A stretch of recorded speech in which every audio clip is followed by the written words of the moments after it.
Hi. So for our final session of the day, Managing Beaver Conflicts Nonlethally, I have the pleasure of introducing Mike Callahan.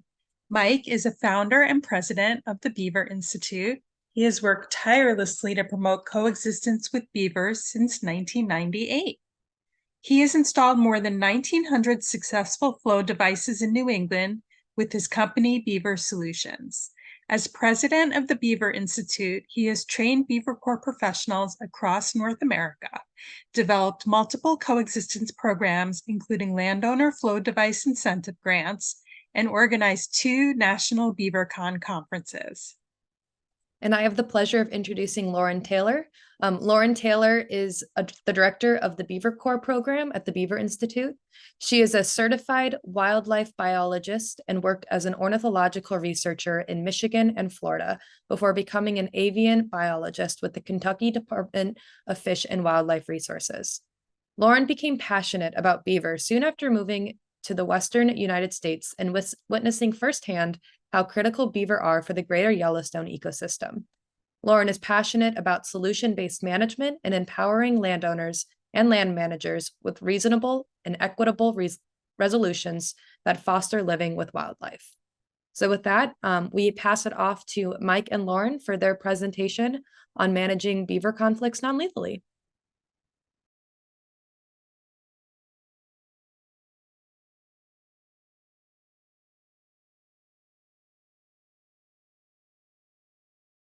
So next slide.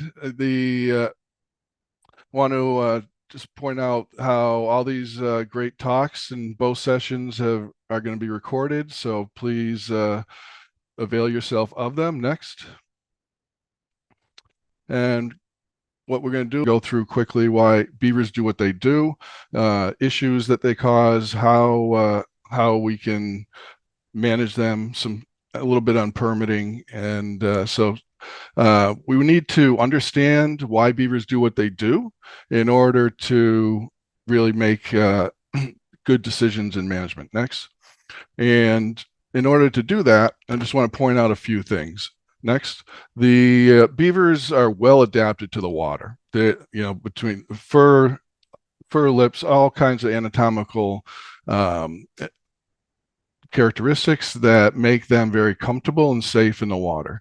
And they evolved when there were a lot of predators for beavers. And so they use the water for protection, next, as well as to flood out trees, which they'll cut down for food and store food in the winter. So they need these ponds to survive, and that's what the main reason next why they'll build sometimes very incredible sized dams.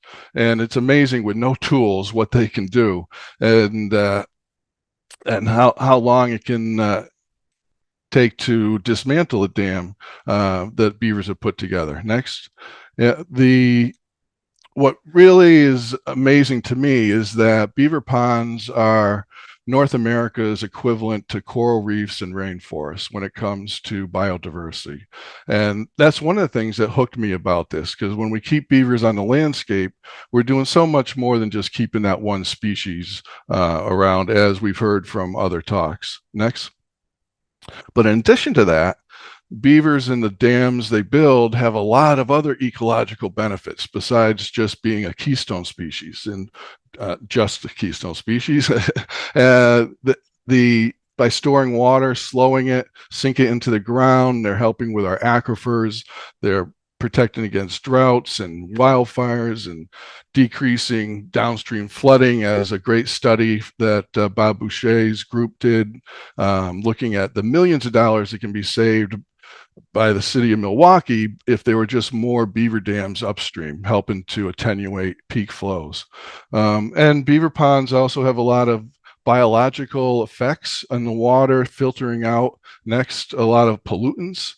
This is particularly important, wherever fertilizers, for example, get washed into the streams, or pollutants, or erosion, so they'll trap soils, heavy metals.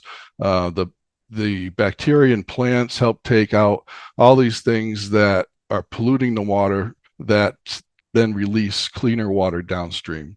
So with lakes getting algae blooms and stuff, having beavers or these impoundments help to give us cleaner water downstream. Next. But we're here to talk about the problems that beavers can cause too.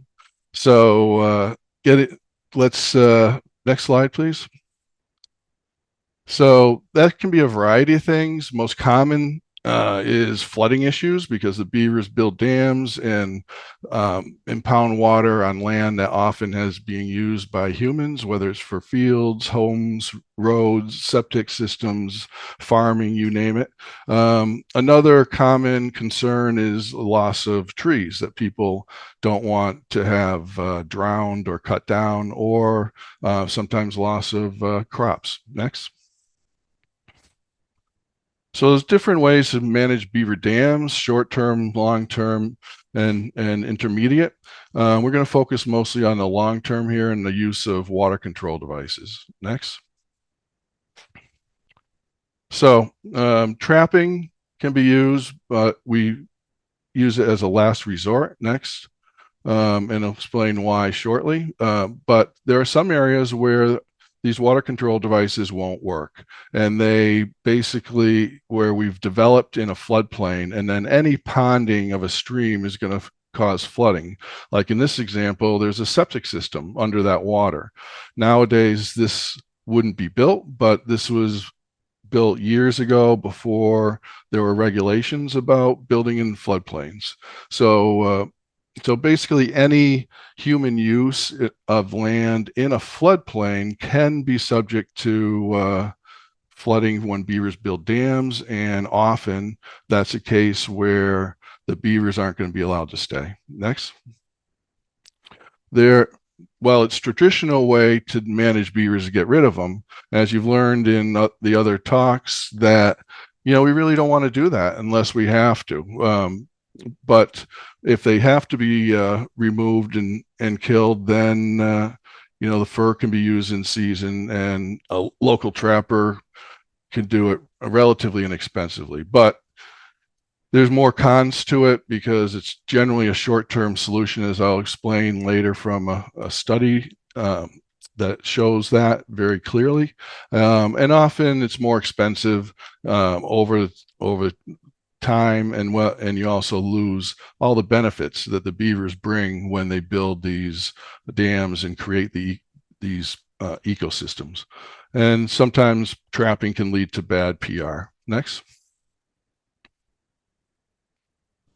So talking about dealing with flooding problems, we use what we call flow devices. And there's multiple types. I'm going to focus on the four most common. The flexible pond leveler is a pipe system for beaver dams. The other three are used for man-made structures such as road culverts. Next.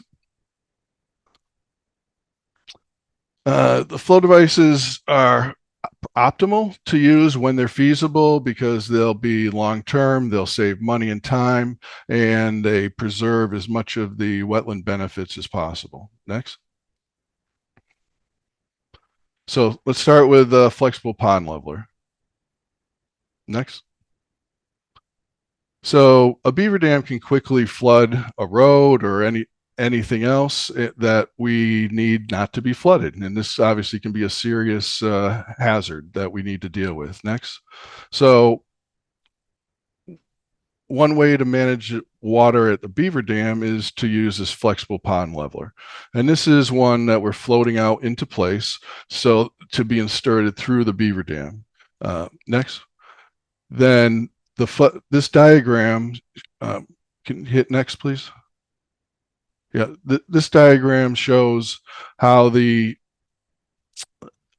installed. Basically, these pipes flow by gravity, they don't siphon. And the height that we set the highest point of the pipe at, which is in the dam, will control the water level. So we can set that pipe at whatever level we need to, so that abutters are no longer negatively affected. There is a limitation though. We need to be able to have about 3 feet of water out where the intake of the pipe is. And that's because that's how it fools the beavers. That cage, next slide, goes out into the water, and when the beavers swim by that caging, they're kept far enough away from the pipe that even if the pipe's flowing full blast, they won't feel or hear any water going into the pipe. So they leave that end alone, and leaves and sticks don't stick to it because there's no discernible water flow through that fencing. But then, as you can see here, the pipe outlet is controlling when the water flows. When the pond level is higher than the outer lip, then water flows. And if there were a drought and this pond dropped lower than that pipe, the water level in the pipe drops and it stops flowing until the pond fills back up and will start flowing out again. And after this pipe is installed, we cover it with the mud and sticks, put some fencing on the back end so the beavers can't stuff up the outlet end. Next. And here's one where we had put the pipe in, and you can see how much it drew the water level down. And the beavers would, unless water is going over the dam, they stop building on the dam. So this this pipe just keeps the water moving through the dam. Next. And after 10 years, you know, that pipe was still flowing, and you can't even see the dam now because it's all grown in, but that just kept a continual flow through the beaver dam. Next.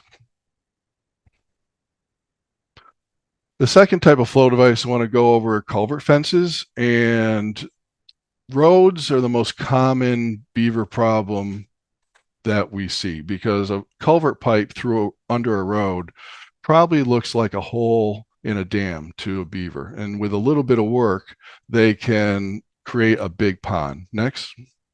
So a culvert fence, the idea is, let's take that hole and make it no longer the easiest, but make it the hardest place for them to dam.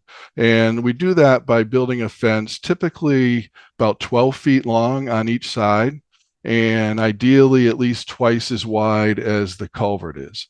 And next. And that design works for 3 reasons. One, obviously, it's a long perimeter for the beavers to dam. It's a lot more work, and they'll more likely want to dam upstream or downstream where it's easier to dam and leave the culvert alone. Next. The second reason it works is that if the beavers try damming, you can see in the bottom of the picture, there's some mud there. They're going to start where they feel or hear the water moving the most. And that's right at the head wall. And then as they dam out on the fence, that is pushing them in a direction away from where they want to dam. So that discourages them. Next. And the third reason is that if we can flare out the sides like that, as they dam on the fence, the opening that the water is coming into is getting wider and wider than the culvert.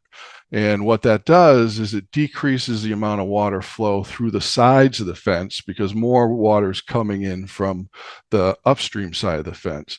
So the stimulus of moving water through the fence decreases the more they dam. And so that's why we make them typically 12 feet long, because the beavers will give up well before they get to the corner. If the fence is made too small, they make it to the corner, then you're done. They'll go right around and dam the whole thing.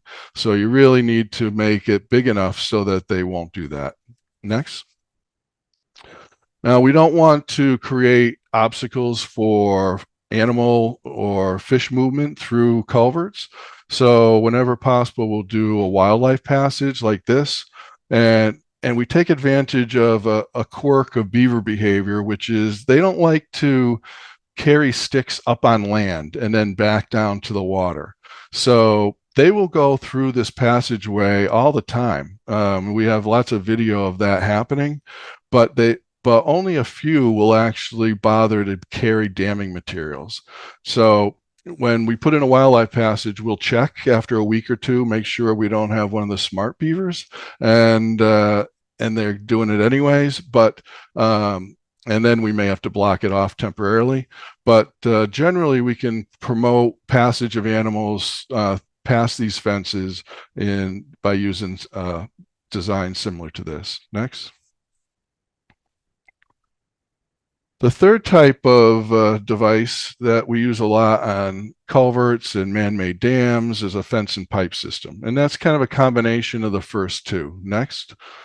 The difference is we will put a small fence on the culvert or the dam spillway, whatever drainage structure we're trying to protect, knowing that it's small, meaning maybe 3 or 4 feet out, and the beavers will dam around it. But we don't worry about that because we run a pond leveler pipe through the fence and have the outlet of the pipe at the height that we can tolerate the water to protect the road or butters from being flooded. The limitation of this device is that there needs to be enough water depth, a minimum of 3 feet, so that the cage on a domed intake fence is submerged enough that the beavers can't sense water going through it. Next. So here's an example of, we'll build it on land. That's my nephew, and we already have the fence on the culvert. Next. And then once it's installed, you can see out in the water in the pond, the intake fence is mostly submerged. So when the beavers swim by that, they're not going to feel any water moving or hear anything. They leave that alone, but they come down to the culvert where they can hear or feel the water going through that smaller fence, and you can see how they've dammed around it. But it doesn't help them to raise the water level because we have the pipe going through the fence. Next. And that pipe will keep flowing, and if that'll handle the flow, we size the pipe so it handles the flow most of the time. But once in a while we get big storms, or in the spring runoff from snow, and if we have a temporary high runoff event, that water can go up and over what they've dammed on the fence and through the fence and into the culvert. So the culvert has 100% capacity to handle the large storms like it was designed to, and the device manages the water level year round. Next. Sometimes if we have a big watershed and a lot of flow, we'll use 2 or 3 of these pond leveler pipes through the fence or through a beaver dam, because we have to have enough capacity to handle whatever water's flowing into the area. It has to get out through the pipes, except for the big storms like I talked about. And here's another example that despite there's a wildlife passage on the right, and despite the noise and flow, this device has been working for over 10 years. And the beavers, surprisingly to me, I would have expected them to use a wildlife passage to get and plug the culvert. Knock on wood, they haven't yet. Next. All right, last, the decoy fence. Next. Basically, this is kind of the opposite approach to then the culvert fence. Instead of making a fence that it deters the beavers from damming, we will use this at a site where we don't mind if the beavers build a dam there as far as flooding issues, but we have to keep that culvert open so that big storms, we have the full capacity. Next. So what we'll do is build a small fence, usually about 10 feet out in front of a culvert. And by building that fence in front of the culvert, it gives the beavers a place to dam rather than inside the culvert. Like in this example, there's a huge wet area upstream, and it was fine if there was water was deeper with some ponding, but the beavers kept plugging up the culvert itself, even though it was 12 feet across. And so once that all got cleared out and we put this fence in, then the beavers dam on top of the fence. You can't even see the fence now, and it's just more of a natural beaver dam. And you can actually see in the picture at the top and the bottom of the dam, worn paths of mud where the beavers and other animals are traveling up and over the beaver dam.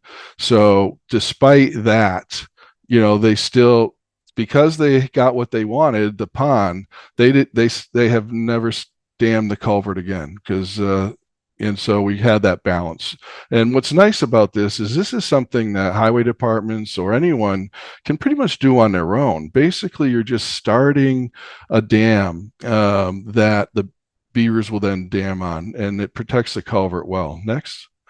Um, here's an example of one where you can see in the culvert there's stain marks from the water for how high and how long that culvert had been blocked. And the highway department opened it up, and then we put this fence in, and you can see how this debris, we put that debris there, just it was left over from clearing the culvert.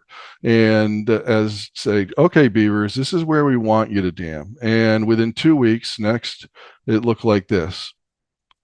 So, and sure enough, and this is why we try to do it about 10 feet away, so that the sticks that they put over the top as the dam gets bigger stay out in front of the culvert. And this is a spot where there weren't any farms or homes around the perimeter, so we could have a pond there. The roadbed was nice and high, and so it worked out well. Next. Sometimes you don't have room to build a big fence big enough to deter the beavers. So you can use this diversion idea to protect a small fence. And what we did was instead of fencing, we used some rocks and sticks that were nearby. And in the narrow area just upstream of the fence, we put a few and just started to back up the water a teeny bit. And then the beavers came out and they realized, well, this will be an easier spot than damming on that fence. So sure enough, that's what they did. And then they got their pond and we got the culvert protected. Next. So the maintenance on these devices varies, but they're typically no more than an hour per year when they're built right. Cleaning off leaves off culvert fences or sticks that float in there. On the pond levelers, we like to make sure they stay buried at the right level in the pond. Here we get a lot of ice in New England, so we want to make sure that there aren't any issues over the winter. So we'll generally check them in the spring. But it's rare, water keeps flowing through these pipes all winter, so we don't have issues with the pipes freezing or anything. Sometimes if the ice drops, there might be some damage to the fencing, so we'll check that. Next. Some typical costs here in the Northeast. Obviously, it's going to vary, in the Midwest or anywhere else in the country, but just to give you a rough idea. Next. Now, these devices don't work everywhere. Massachusetts is, I believe, the third most densely populated state in the country. So we have, beavers are interacting with people all the time when they build things. But even with that, 3 out of 4 sites that we assess, we can recommend one of these devices or a similar one. But there are times, about 1 out of 4 times, I'll say, we really have to get rid of the beavers here because our devices aren't going to be a good option. And that typically is very high flow streams where you just can't have enough pond leveler pipe capacity to carry all the water. Another one would be any development in a floodplain is tough because floodplains are named that for a reason. They flood. And if you have a beaver who is building a dam, it just makes it that much harder if people are farming or have a home or whatnot in a low area. And then man-made ditches or canals are very tough because they are uniform in width, and I learned this the hard way. You put a pipe through a beaver dam and then they build another dam, 10, 20 feet downstream, and then try to back it up so your pipe doesn't work. Then you extend the pipe, they build another one. So typically those are also situations where we may not recommend a device. Every site's different, and so there's exceptions to everything, but as a general rule, those are the feasibility type issues that we can run into. Next. So the success rates of these, next, I want to show this graph, the orange being typically the success over time of a flow device that that's being looked at annually. The blue for trapping is how frequently beavers return and the problem recurs. Now that slope is going to change depending on your beaver density in the area, but it gives you an idea where sites where we have to trap, we're usually going back every year or two, and so it's just a never-ending thing. Next. And that's what this study looked at. It's on our website, Beaver Institute website in the library. In Billerica, we looked at 19 years of beaver management that we've done with my company, Beaver Solutions. And of those, 43 sites were flow devices and 12 were sites where they weren't feasible. So we got to compare in one town how it went, and it was clear that it was a lot less work and cost to the taxpayers by putting in these devices. Plus, wherever we had these devices, overall it created hundreds of acres of real productive wetlands in the town, and all the ecosystem services that go with that for free as a result of just being able to live with the beavers. Next.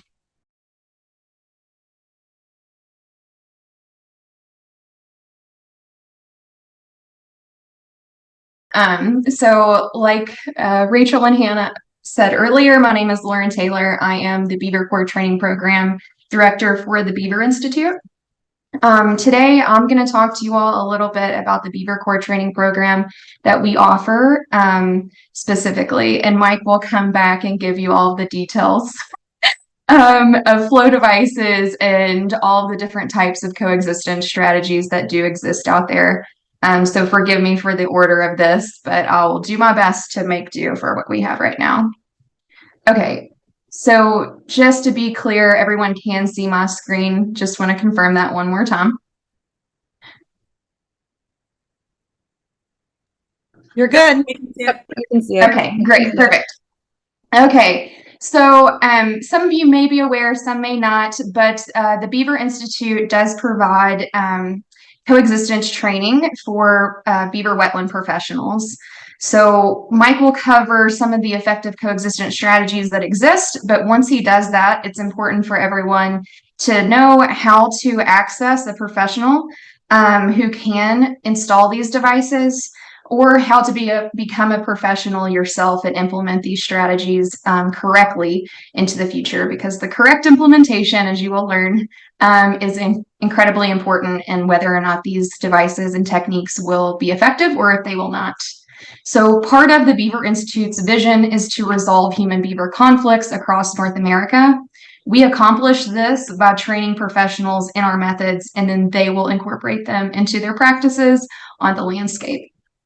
So as I go through my portion of this training, I'd like for everyone to just think about whether or not BeaverCorps training and learning these techniques could benefit you in the work that you're doing on the landscape. Okay, so currently we have 72 active members in the United States and in Canada. They're distributed across both countries. And if you're interested in locating a BeaverCorps professional near you, we actually have a Find a Professional page on our new website. So I'll encourage everyone to go there and see if there is an existing member in your region. As you can see from this map, though, there is not a huge density of BeaverCorps professionals trained in the Midwest. So we only have 6 professionals actively there right now. And we desperately need more. So if you're interested in this training, please reach out. All right, really quickly here, I want to talk about how our training is broken up and how, and also mention that, again, there is greater detail of this training program on our website. So if you go to the Beaver Institute webpage and go to our programs page, you will find a great resource that will go into in-depth syllabus and coursework and even informational videos on the website page. But for this purpose, first and foremost, I want to mention that the the intentional design of our program is to meet everyone's timeline and everyone's needs. And this is done entirely remotely. We found that this is an important characteristic of our training because oftentimes people that are in BeaverCorps training have full-time jobs and they're doing this part-time or outside of their busy field season. So that's 100% built into the program as a starting point. And the training is broken up into 2 parts. We have our first part, which is online lessons. Excuse me. Online lessons and coursework that include quizzes and a final exam. The materials that you learn in this portion of the training cover everything from beaver biology, in-depth resources for site assessment, for planning these projects, knowledge for each flow device, including some lessons we've learned along the way. We include permitting and just so much more. So again, I encourage you to take a look at the syllabus on the website to get more details on that. We follow that up by part 2, which is mentored flow device installations. BeaverCorps members are responsible for securing 4 projects. Those can be flow device installations or they can be process-based restoration projects. These 4 projects will be mentored remotely by either Mike or another Beaver Institute team member throughout the planning, installation, and post-installation process. This is intended to give members confidence for being able to install these flow devices in different landscapes and help them move forward with professional services into the future. Okay, upon completion of both parts of the training program, BeaverCorps members will receive a Beaver Wetland Professional certification from the Beaver Institute. In addition to that, our program is also pre-approved by the Wildlife Society. So if we have any other certified wildlife biologists in the audience and you're interested in getting some continuing education credits for your certification and renewals, this program does meet that criteria and again has been pre-approved by it. So if anyone's interested in learning more about that, please just reach out to me and I can give you the appropriate information. All right, so BeaverCorps training is much more than just certifications. And again, this has been built into the intentional design of this program to extend far beyond coursework and training. It's intended to be a space for community and resource building for beaver conflict specialists. Anybody who has attempted to resolve a beaver conflict is going to be well aware that there's a need for innovation, adaptive management, and just knowledge sharing across professionals. The Beaver Institute wants to continue to provide these resources to members even though they've completed training. So as an ongoing community building resource. And we do this by having monthly Zoom meetings. We have a Slack communications channel that BeaverCorps members can pose questions to their peers and colleagues. We also have landowner cost share grants programs that are available for BeaverCorps members in particular, tuition assistance, and then a plethora of other Beaver Institute resources and support that is available. And lastly, I just want to mention that just like our trainees, we at BI are also constantly innovating and adapting our program to meet the needs of our membership. And to this end, we've identified the need for expanding training options that will extend beyond our current platform. So at present, our training program is built to service more of beaver conflict, professionals or small business owners, practitioners, if you will. And we've realized that there is a greater need for training that is to service agency professionals or land managers, folks that are also interested in training towards education and outreach opportunities that aren't set into that specific box. Okay, so we're in the process of building those different training tracks. We're intending to launch those options in January, and we would be happy to talk to anybody that's interested in these programs specifically for their agencies or their organizations. And also, just if anyone has any questions about it in general, please feel free to reach out to me. I'm happy to talk to you about those upcoming options. All right, so is this training for you? It could be. If you're not quite sure, please check out our website, go to our programs page and read a little bit more about it. We have some really great informational videos for what to expect if you are trying to install devices and if this might be something you'd be interested in or not. Also, if you have decided that this is the training for you, that is where you will find the application. So please, contact me if you have any questions or just the Beaver Institute in general, and we'll be happy to address any of those questions or concerns. So yeah, we on our Beaver Institute website, we have a lot of information about these devices and how to do them. If I highly recommend if there's a trained professional in your area, particularly one of our BeaverCorps trained people that are listed on our website, as Loren was talking about, to follow up with them.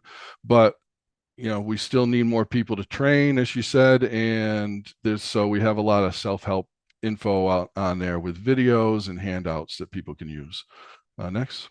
Yeah, so permitting, it varies from state to state, and there's no two states, I don't think, they're the same. And then you throw in counties and local or federal, and there's just a whole mess of what's required to put in these devices. Next.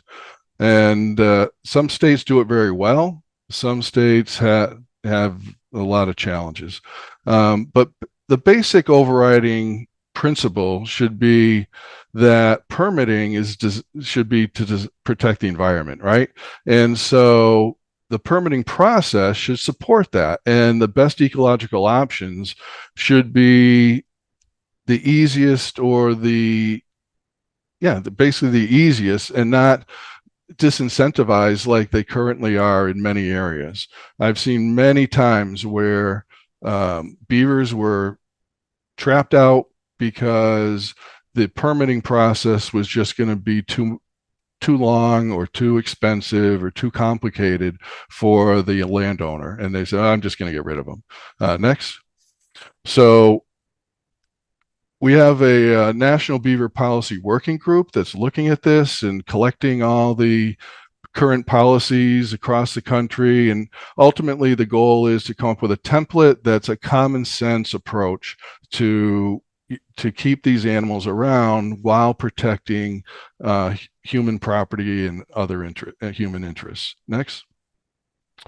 So information on that can be found on the Beaver website. There's a whole section on the national working groups. There's 6 of them all together, but let's really put our heads together and make the best ecological solutions the easiest to permit. Right now it's so easy to just get rid of the beavers, and those regulations came around before these good solutions were available. And so we really need to re-examine them and say, look, we have these options. Let's make sure they're used and that we're not getting in the way under the pretense of protecting the environment.